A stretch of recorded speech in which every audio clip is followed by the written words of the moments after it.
தமிழ் அன்பர்களுக்கு முதற்கண் வணக்கம். குருவருளாலும் திருவருளாலும்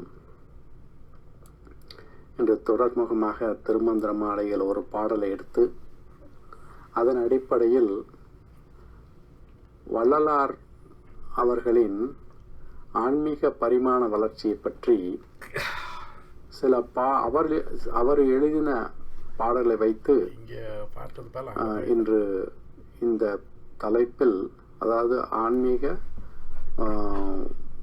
பயணம் என்ற ஒரு தலைப்பில் இன்று சில கருத்துக்களை நான் உங்களுக்கு கொடுக்க போகிறேன். இந்த முதல் திருமந்திரத்தில் ஒரு பாடல், அதாவது 9ஆம் தந்திரத்தில் வருது, திருக்கூத்து தரிசனம் என்ற தலைப்பில் வருது. அது எப்படி ஆரம்பிக்குதுன்னா, இருவரும் காண எழில் அம்பலத்தே உருவோடு அருவோடு ஒருவர ரூபமாய் திருவருள் சக்திக்குள் சித்தன் ஆனந்தன் அருளுருவாகி நின்று ஆடலுற்றானே அப்படின்னு ஒரு பாடல் இல்லையா? இந்த பாடல்ல இருவரும் காண என்பது என்னன்னா, யார் இந்த இருவரும்? பதஞ்சலி என்ற ஒரு முனிவரும் வியாக்கியபாதர் என்ற முனிவரும் அவர்களுக்கு நடராஜ பெருமான் நடனமாட்டி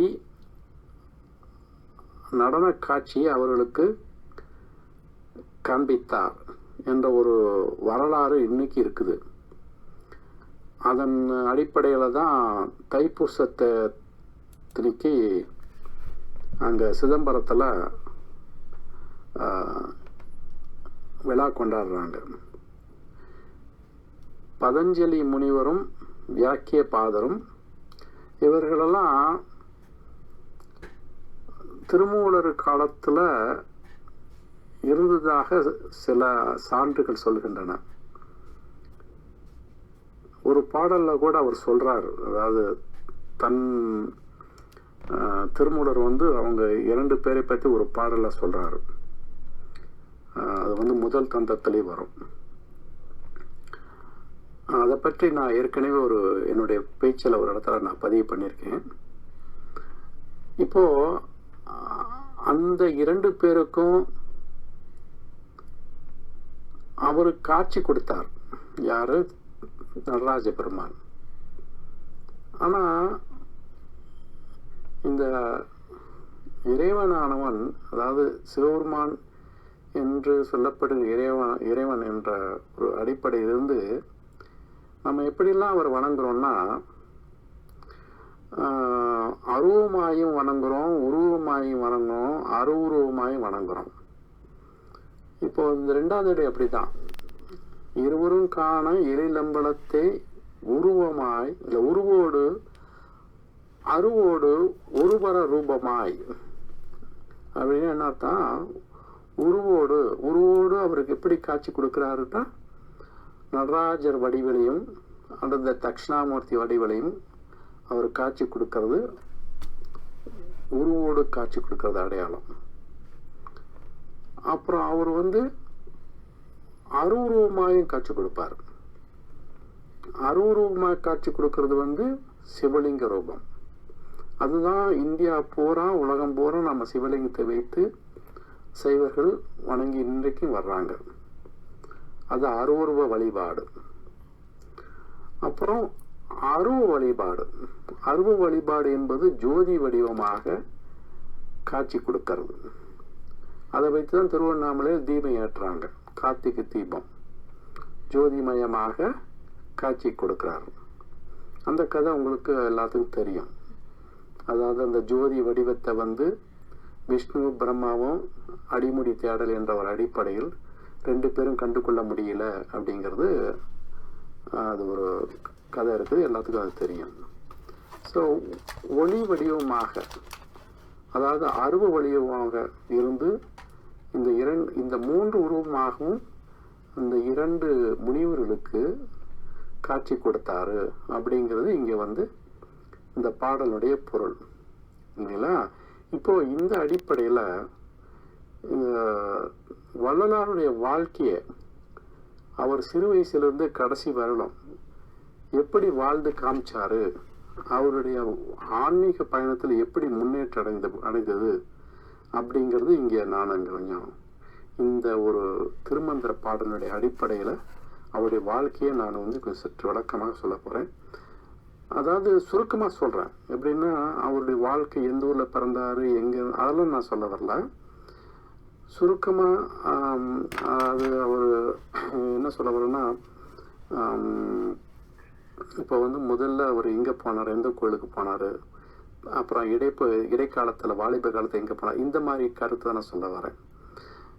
சிறு வயதில் அவருக்கும் ஒரு கடவுள் அனுக்கிரகம் இருந்திருக்குது. இல்லைன்னா சிறு வயசில் அவ்வளோ பாடல்லாம் அவர் பாட முடியாது இல்லைங்களா. இந்த மாதிரி இப்போ திருஞான சம்பந்தருக்கு கடவுள் அனுக்கிரகம் கிடைச்சனால சிறு வயசுலேருந்தே அவர் பாட ஆரம்பித்தார். அதே போல் இவருக்கும் அந்த பாடக்கூடிய திறமை சிறு வயசுலேயே வந்துருச்சு. கந்தக்கோட்டம் என்ற ஒரு ஊர் இருக்குது சென்னையில், இதில் பாரிஸ் கார்னர் பக்கத்தில் இருக்குது. அந்த கந்தக்கோட்டத்தில் இருக்கிற அதாவது யார் இருக்காருன்னா முருகப்பெருமான், அவருக்கு பேர் கந்தசாமி. ஸோ அந்த கோயிலுக்கு பேர் கந்தசாமி கோயில்னு சொல்லுவாங்க. அந்த கோயிலுக்கு தான் இவர் போயிட்டு இருந்தார். அப்பொழுது அவங்க சென்னையில் தான் குடியிருந்தாங்க. அந்த காலகட்டத்தில் அவர் சிறு வயசில் அங்கே போயிட்டு இருந்தார். கந்தசாமி கோயிலுக்கு போன காலத்தில் அவர் அவர் அங்கே பாடின ஒரு பாடலை இந்த அருட்பெருஞ்சோதி என்ற தமிழ் சினிமாவிலேருந்து அதை எடுத்து அதை இங்கே இணைத்திருக்கேன். மீதி உள்ள பாடல்களும் அந்த படத்தில் இருந்து தான் வரும். கடைசியில் வரக்கூடியது வேறு ஒரு சோர்ஸ்லேருந்து நான் எடுத்து, அதாவது இந்த ஜோதி என்று கடைசியில் முடிக்க போகிறேன். அது வேறு ஒரு இடத்துலேருந்து வரும். இப்போது அந்த படத்தில் வரக்கூடிய அந்த கந்தசாமி கோயிலில் என்ன பாடினார் அதை பற்றி இப்போ நீங்கள் கேட்கலாம்.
அதன் பிறகு அவர் வயதாக வாலிப பருவம் எழுதின பிறகு திருவொற்றியூரில் உள்ள சிவன் கோயிலுக்கு சென்று வருவது வழக்கம்.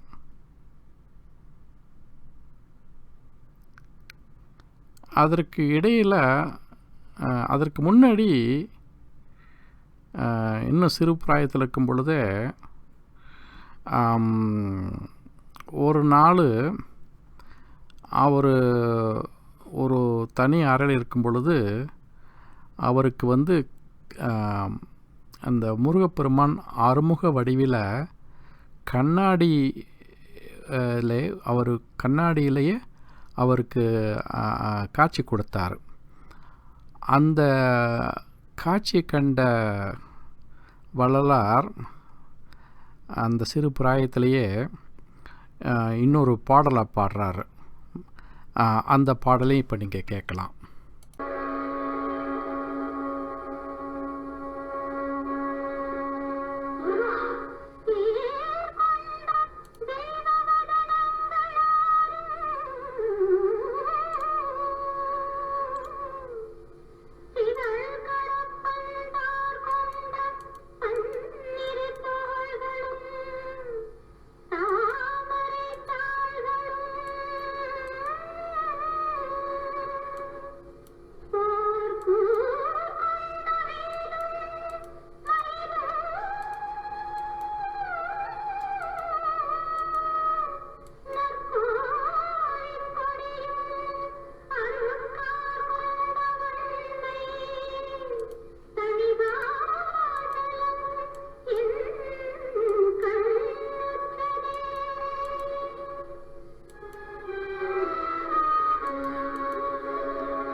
இனி திருவொற்றியூர் சிவன் கோயிலுக்கு செல்லும் பொழுது அவருடைய மனநிலை சற்று மாறுது.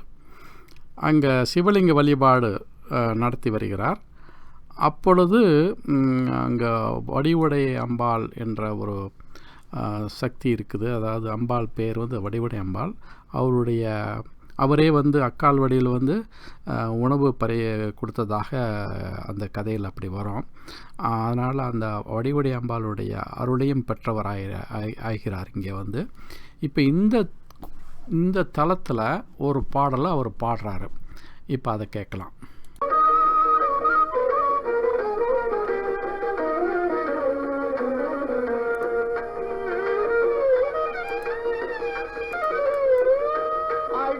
பிள்ளைக்கே பாலுணவளிப்பாள், அழுத பிள்ளைக்கே பாலுணவளிப்பாள்,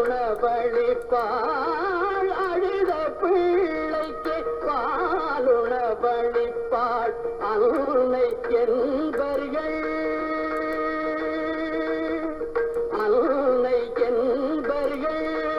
அழவலியில்லா பொழுது நேர் திரு குழவிக்கும் கொடுப்பாள், பொழுது நேர் திரு குழவிக்கும் கொடுப்பாள். குற்றமன்றது மற்றவள் செயலே, அழுத பிள்ளைக்கே பாலுணவளிப்பாள். அன்னை என்பர்கள்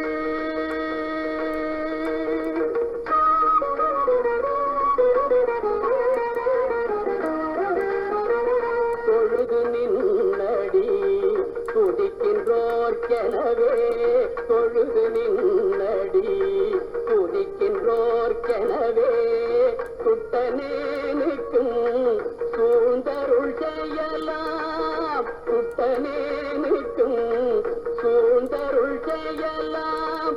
கெழுது மாதவி மலர்திசை மணக்க, கெழுது மாதவி மலர்திசை மணக்க, திகழும் பொற்றியூர் தியாகமாமணியே, அழுத பிள்ளைக்கே பாலுணவளிப்பாள். அன்னை என்பர்கள் அன்னை என்பர்கள். பிறகு அவருக்கு திருமணம் நடக்கிறது.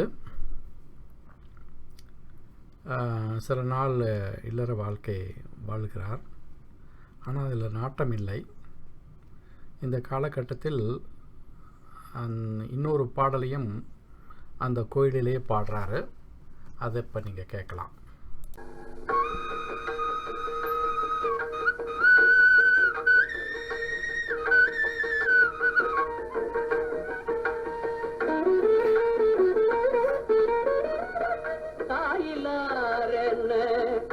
நெஞ்சகம் தளர்ந்தேன், தாயிலாரென நெஞ்சகம் தளர்ந்தேன், தந்தை உன் திரு சந்நிதி அடைந்தேன், தாயிலாரென நெஞ்சகம் தளர்ந்தேன், தந்தை உன் திரு சந்நிதி அடைந்தேன், தாயிலாரென நெஞ்சகம் தளர்ந்தேன்.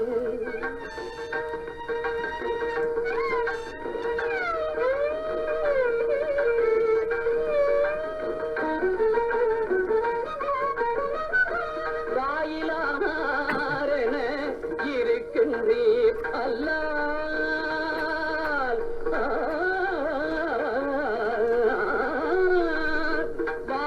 வாயிலாரென இருக்கின்றீர் அல்லால், வாய் திறந்தொரு வார்த்தையும் சொல்லீர், வாய் திறந்தொரு வார்த்தையும் சொல்லீர், தாயிலாரென நெஞ்சகம் தளர்ந்தேன், தந்தை உன் திரு சந்நிதி அடைந்தேன், தாயிலாரென நெஞ்சகம் தளர்ந்தேன்.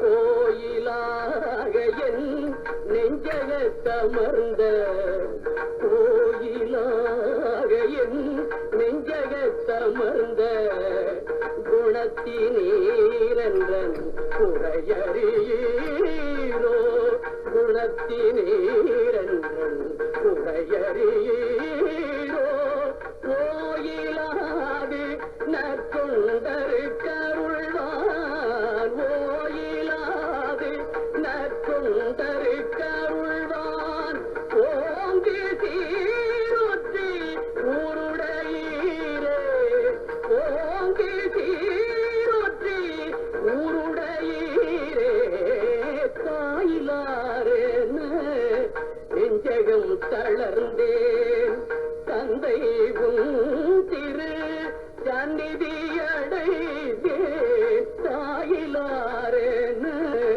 நெஞ்சகம் தளர்ந்தேன். இன்னும் சில காலத்தில் அவருக்கு குடும்ப வாழ்க்கையில் பிடிப்பில்லாமல் ஒரு நாள் தன்னுடைய மனைவி மற்ற உறவினர்களெலாம் சொல்லிக்கொண்டு வீட்டை விட்டு புறப்பட்டு போயிடறார். அதாவது தல யாத்திரை போகிறேன்னு சொல்லி வர அந்த அடிப்படையில் அவர் புறப்படுறாரு.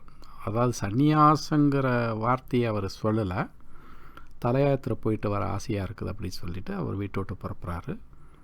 அதுக்கு பிறகு அவர் குடும்ப வாழ்க்கை அமையவே இல்லை. அப்படி போனவர் தான் அதற்கு பிறகு தான் பல மாற்றங்கள் ஆன்மீகத்தில் மிக உயர்வான நிலையை அடைகிறார். இந்த காலகட்டத்தில் தான் அவங்க சிதம்பரத்தில், அதாவது சென்னையிலேருந்து சிதம்பரத்துக்கு போய் குடியிருக்காங்க. இவர் அடிக்கடி அந்த சிதம்பரத்துக்கு கோயிலுக்கு போய் நடராஜர் வழிபட்டு வரும் காலத்தில் தான் அவருக்கு இந்த ஆன்மீகத்தில் நல்ல முறையில் முன்னேற்றம் அடைந்திருக்குது. அப்போது இன்னும் பல பாடலை பாடுறாரு. இப்போது அவர் அந்த தல யாத்திரை போயிட்டு இருக்கும் பொழுது ஒரு பாடல், இப்போ அதை நீங்கள் கேட்கலாம்.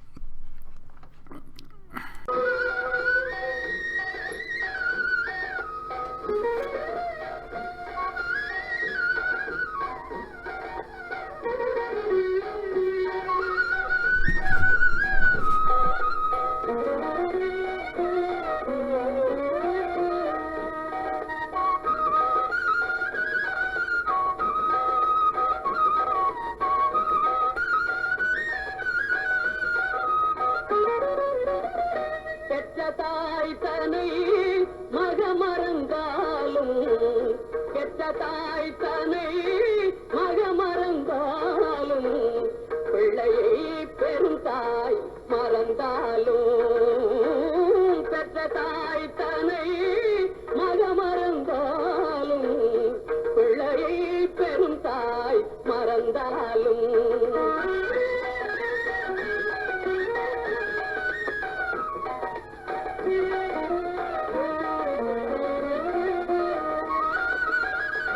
உற்ற தேகத்தை உயிர் மறந்தாலும் உற்ற தேகத்தை உயிர் மறந்தாலும் உயிரை மேவிய உடல் மறந்தாலும் பெற்ற தாய் தனை மகமறந்தாலும் பிள்ளையை பெரும் தாய் மறந்தாலும்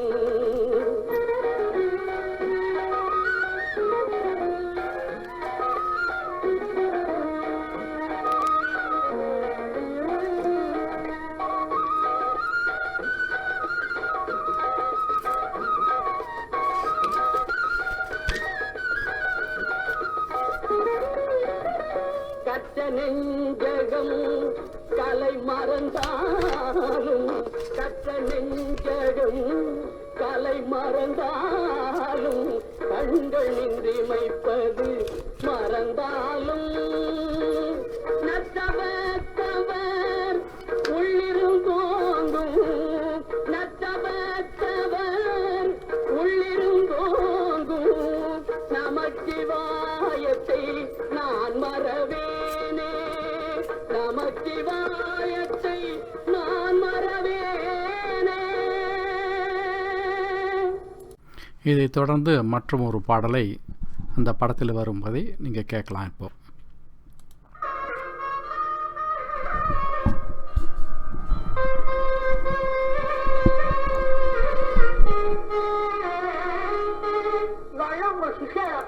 இல்லை, இவர் என் அண்ணன் பரசுராம். இது என் அக்கா மகன் சுந்தரம், அண்ணன் பிரபாவதியின் மருமகன். இவர் தொழுவூர் வேலாயுத முதலியார், சென்னை அரசாங்க கல்லூரியில் தமிழ் பேராசிரியர், இருமொழி புலவர். ஐயா அவர்களது சிஷ்யர்களில் நானும் ஒருவர்.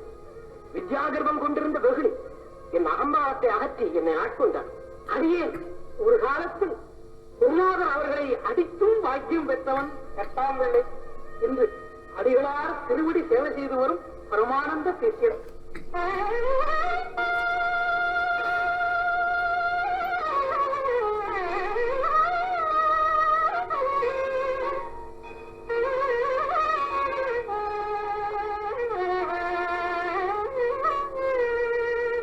பார்த்தாலும் நினைத்தாலும் படித்தாலும் படிக்க பக்க நின்று கேட்டாலும் பரிந்து உள் உணர்ந்தாலும் பார்த்தாலும் நினைத்தாலும் படித்தாலும் படிக்க பக்க நின்று கேட்டாலும் பரிந்து உள் உணர்ந்தாலும் பார்த்தாலும் நினைத்தாலும்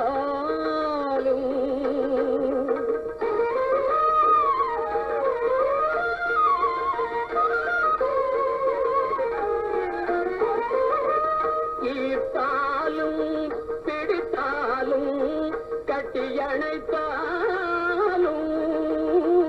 ஈர்த்தாலும் பிடித்தாலும் கட்டியணைத்தாலும்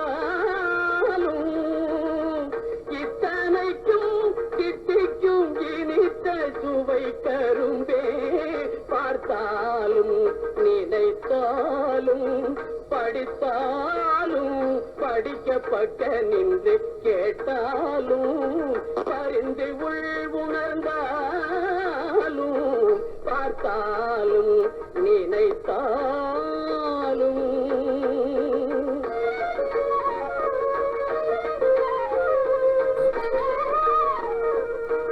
வேர்த்தாவி மயங்காது கனிந்தனருங்கனியே வேர்த்தாவி மயங்காது கனிந்தனருங்கனியே மெய்மை அறிவானந்தம் விளக்கும் அருளமுதே மெய்மை அறிவானந்தம் விளக்கும் அருளமுதே தீர்த்தா என்று அன்பரெல்லாம் தொழ பொதுவில் நடிக்கும் தீர்த்தா என்று அன்பரெல்லாம் தொழ பொதுவில் நடிக்கும் தெய்வ நடத்தரதே என் திருமொழியே தருளே பார்த்தாலும் நினைத்தாலும் படித்தாலும் படிக்கப்பக்க நின்று கேட்டாலும்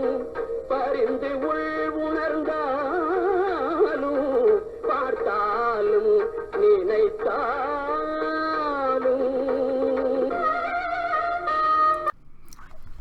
அவர் பிற்காலத்தில் வந்து கருங்குழி என்ற ஊரில் வந்து 9 ஆண்டுகள் இருந்தார். அப்புறம் மேட்டுக்குப்பம் அதில் 4 ஆண்டுகளும், வடலூரில் வந்து 3 ஆண்டுகளும் இருந்து அவருடைய வாழ்நாளில் கடைசியாக ஜோதிமயமானார் என்று அவருடைய வரலாறு கூறுகிறது. இந்த காலகட்டத்தில் தான் அவர் நிறைய திருவுருப்பா எழுதின காலம். அந்த சமயத்தில் இந்த சிதம்பரம் கோயிலுக்கும் சென்று வருவார் போல தெரியுது. அப்போது நடராஜ் அவர் வணங்கி வருவதனால அந்த நடராஜரையே அவர் ஜோதி வடிவமாக கண்டார் என்று சில குறிப்புகள் சொல்கின்றன. அந்த அவருடைய பாடலில் எல்லாம் சேர்த்தா அதெல்லாம் சேர்த்து திருவருட்பா என்ற பேர் இருந்தால் கூட அதை வந்து 6ஆக பிரித்திருக்காங்க. அதை வந்து 6ஆம் திருமுறை, அதாவது 1லிருந்து 6 வரை திருமுறைகளாக சொல்லுகிறார்கள். இந்த திருமுறைகளும் 12 திருமுறைகள், சைவத்தில் வரக்கூடிய 12 திருமுறைகளோட தொடர்பு படுத்தி குழப்பத்துக்கு ஆளாக வேண்டாம். அது வேற இது வேற. இவர் திருவருப்பாவையும் 6 திருமுறைகளாக பிரித்து அவர் பல பாடல்களை, அதாவது நிறைய பாடல் 16,000 பாடல் பாடியிருக்கான்னு சொல்கிறாங்க. ஆனால் கைக்கு கிடைத்தது இப்போ வந்து கிட்டத்தட்ட 6,700 பாடல்கள் கிடைத்திருக்கும் போல தெரியுது. இந்த 6ஆம் திருமுறையில் தான் அவர் சிதம்பரம் கோயிலை பற்றி, சிதம்பரத்தில் இருக்க நடராஜருடைய அவருடைய நடனத்தை பற்றியும் இந்த அவர் பல பாடல்கள், அதை மனதில் வைத்து பல பாடல்களை வைத்து பாடியிருக்கார். அப்போ தான் அவருக்கு அந்த இறைவன் ஜோதி வடிவமாக இருக்கிறார் என்று அவர் பின்னாடி தன்னுடைய கோயில், அதாவது வடலூரில் கோயில் கட்டினாங்களே, அங்கே கூட ஜோதி வழிபாட்டை தான் அவர் வற்புறுத்தி வந்தார். உருவ வழிபாடெல்லாம் வேணாம். தன்னுடைய மாணாக்கர்களுக்கு கடைசியாக அவர் சொன்ன வார்த்தை இதுதான். அதுவும் ஜீவகாரணியம், அதாவது அன்னதானம் பண்ணுங்க. அதே சமயத்தில் இந்த ஜோதி வழிபாடு, இந்த ஜோதி அப்போ ஏற்றி வச்சார். இன்றைய வரலும் அது வந்து அங்கே அணையாக விளக்காக இருந்துகிட்டு தான் இருக்குது. ஒவ்வொரு வருஷமும் தைப்பூச திருநாளன்று அதை அந்த அறையை திறந்து மக்களுக்கு அங்கே பக்தர்களுக்கு அந்த காட்சியை அவர்கள் காமிக்கிறார்கள். இப்படியாக அவருடைய வாழ்க்கையில் உருவ வழிபாடு, அருவுருவ வழிபாடு, கடைசியாக ஜோதி வழிபாடில் வந்து கடைசியாக அவருடைய காலம் முடிந்தது. இப்போது இந்த ஜோதியை பற்றி அவர் பாடின பாடலில் ஒரு பாடலை இப்போ நீங்கள் கேட்கலாம். இத்துடன் என்னுடைய நான் பேச்சை முடித்துக்கொள்வேன். இப்போ வந்து கேளுங்க.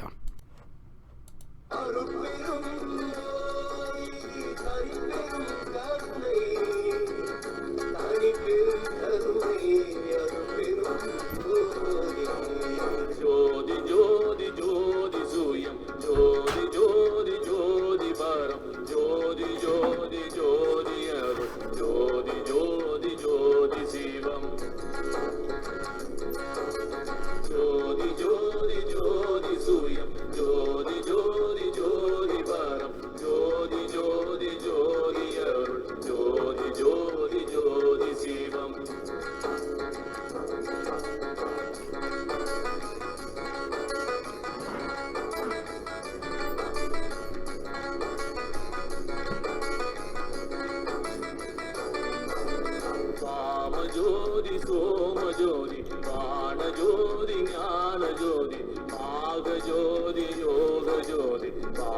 ஜோதி நாத ஜோதி வாம ஜோதி சோம ஜோதி வான ஜோதி ஞான ஜோதி நாக ஜோதி யோக ஜோதி பாத ஜோதி நாத ஜோதி ஜோதி ஜோதி ஜோதி சூயம் ஜோதி ஜோதி ஜோதி பரம் ஜோதி ஜோதி ஜோதி அருள் ஜோதி ஜோதி ஜோதி சிவம்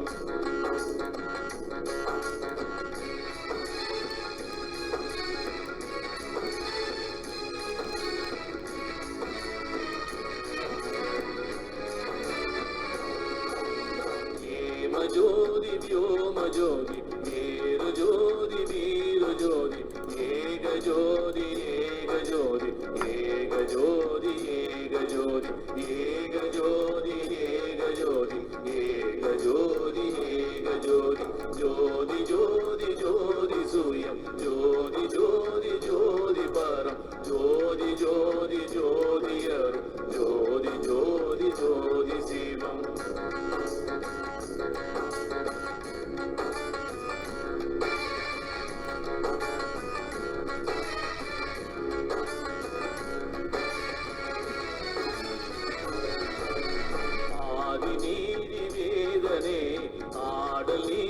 பாதனே வாதி ஞான போதனே வாழ்க வாழ்க நாதனே வாதி ஞான போதனே வாழ்க வாழ்க நாதனே ஜோதி ஜோதி ஜோதி சூயம் ஜோதி ஜோதி ஜோதி பரம் ஜோதி ஜோதி ஜோதி அருள் ஜோதி ஜோதி ஜோதி சிவம் ஜோதி ஜோதி ஜோதி சூயம் ஜோதி ஜோதி ஜோதி பரம் ஜோதி ஜோதி ஜோதி அருள் ஜோதி ஜோதி ஜோதி சிவம் ஜோதி ஜோதி ஜோதி ஜோதி ஜோதி ஜோதி பரம் ஜோதி ஜோதி ஜோதி அருள் ஜோதி ஜோதி ஜோதி சிவம் ஜோதி. வாழ்க வளமுடன் என்று சொல்லிக்கொண்டு இந்த பேச்சினை நிறைவு செய்கிறேன். வணக்கம், நன்றி.